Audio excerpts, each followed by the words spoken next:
C'est fou ce que je viens de voir dehors, Robert Pattinson, toutes ces fans, tout ce monde pour vous accueillir. J'ai dû voir ça pour Johnny Depp, pour Brad Pitt, à la rigueur pour DiCaprio, mais c'est extrêmement rare. Et encore, j'aimerais savoir comment vous gérez ça. Vous êtes tout jeune, là, vous avez 23 ans. Comment vous gérez ça? Comment vous gardez la tête froide?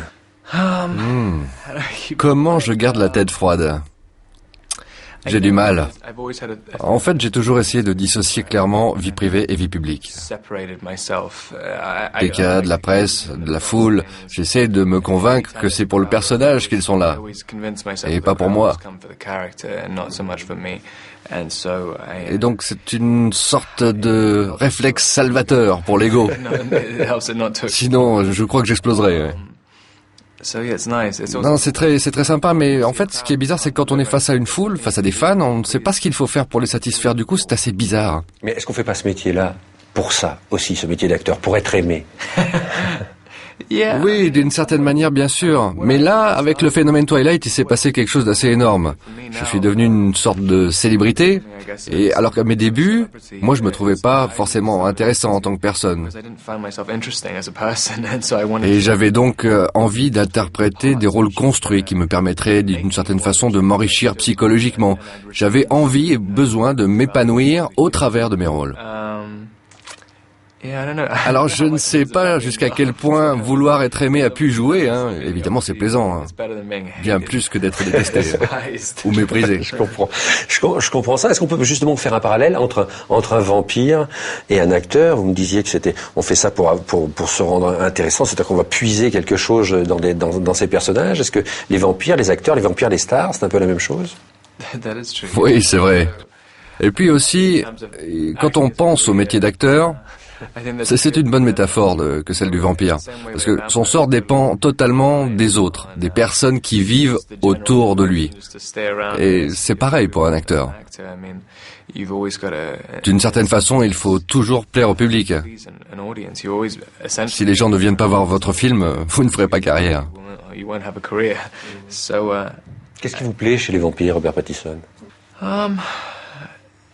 Je crois que l'attrait principal, en fait, ce qui est très intéressant, c'est l'aspect super-héros, le personnage fantastique qui est presque un demi-dieu et qui en même temps dépend au jour le jour de gens très ordinaires, puisqu'il a finalement besoin uniquement de leur sang, il n'a pas besoin de leur talent, de leur intelligence, il a besoin de sang. Un vampire, c'est donc quelqu'un de très sophistiqué, très puissant, mais qui, d'un autre côté, dépend de ce qui est le plus basique chez l'être humain. Et ça, je trouve ça très intéressant. J'aime bien vous voir comme ça, parce que j'ai vu un autre film de vous que j'ai découvert, c'est How to Be, qui va sortir en DVD, dans lequel vous êtes complètement différent. Et je me suis demandé justement si pour Twilight, c'était pas complètement une création que ce personnage d'Edward, et quelle part intime de Robert Pattinson il y avait dans Edward. Mais il y a un peu de moi. Mais vous savez, dans mes rôles, je n'ai jamais été très proche de moi-même. Quand on approche un rôle, on pense qu'on va s'inspirer de ce que l'on porte en soi, pour lui donner autant de profondeur que possible. On essaye de trouver dans le personnage des côtés auxquels on peut s'identifier, mais plus on s'efforce de faire ça, plus on réalise au début d'une scène que les choses ressortent complètement différemment de ce qu'on imaginait, de ce qu'on prévoyait. On a créé quelque chose, mais la plupart du temps, c'était accidentel. Du moins, je crois. Il y a un côté accident, et on vous voit sourire au début de ce chapitre 2. On voit votre sourire, ça me fait plaisir, moi, de vous voir sourire au début de ce film. Et puis ensuite, vous disparaissez et vous manquez au film, en quelque sorte. Est-ce qu'il n'était pas un peu frustrant, le tournage de ce deuxième chapitre, parce que vous n'êtes pas si présent à l'écran que ça? Disons que ça a eu beaucoup de côtés assez plaisants, finalement. Le succès du premier Twilight aurait pu impliquer beaucoup de pression pour reproduire le même film à l'identique. Puisqu'il a assez bien marché, on pouvait logiquement nous demander de refaire le même. Hein. Mais je ne voulais pas être le moteur du deuxième épisode, en termes de performance d'acteur. Je ne voulais pas trop de responsabilité sur celui-ci. Alors bon, j'en ai eu pas mal, hein, mais sans doute pas autant que Taylor, par exemple. Et du coup, ça m'a donné la liberté d'expérimenter davantage. Et puis je trouve ça bien aussi de ne pas trop être présent. D'une certaine manière, je suis une sorte d'ombre qui plane constamment sur tous les autres personnages et qui devient une sorte de mythe. Et c'est encore plus fort.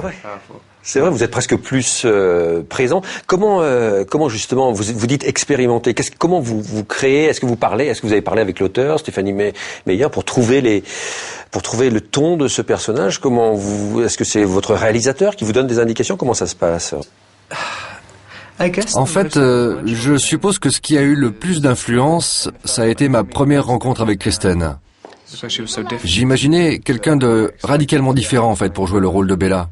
Et ce qui m'a intrigué en fait, c'est qu'elle était beaucoup plus forte. Et donc pour que la relation marche, au casting, je me suis dit que je devrais jouer un personnage très fort, mais aussi vulnérable et un peu cassé. Ce qui est aussi très intéressant à jouer.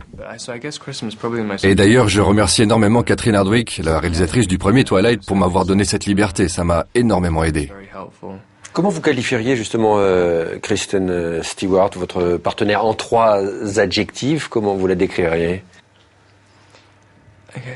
On peut dire que c'est quelqu'un de fort.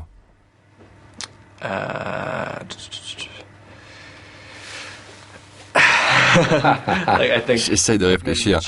C'est quelqu'un qui est mature et stimulante. Pour en revenir à cette histoire de vampire, nous avons interviewé des psychologues, des sociologues qui nous disent que ce vampire qui est terrorisé par ses pulsions vampiriques, c'est un peu comme un adolescent qui est terrorisé par ses pulsions sexuelles. Est-ce que c'est une métaphore de l'adolescence que Twilight, selon vous? Qu'est-ce que vous en pensez, Robert Pattinson? De bien des façons, oui, je crois. En même temps, je ne sais pas si c'est seulement pour les adolescents. Disons, en particulier dans cette nouvelle histoire, dans ce nouvel épisode, j'ai toujours pensé que chacun pouvait se reconnaître, dans les grandes lignes de l'intrigue en tout cas.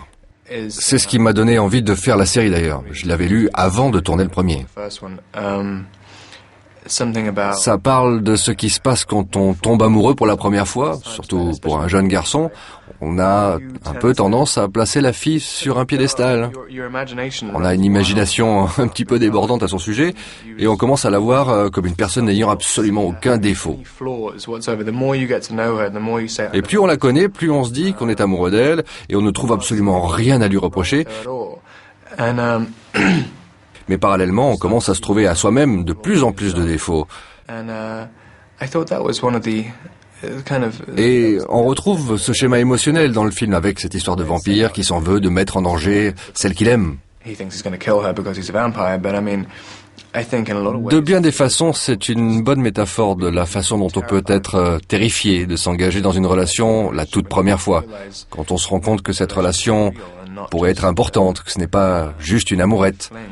On se dit, oula, si je commence à sortir avec elle, ça va être pour la vie, ou l'un de nous aura le cœur brisé si on sépare, comment ça va se passer.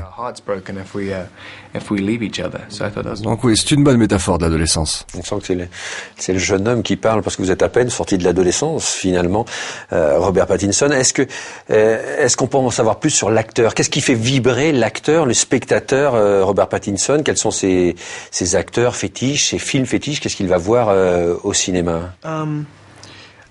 J'aime beaucoup Joaquin Phoenix. Et j'aime bien aussi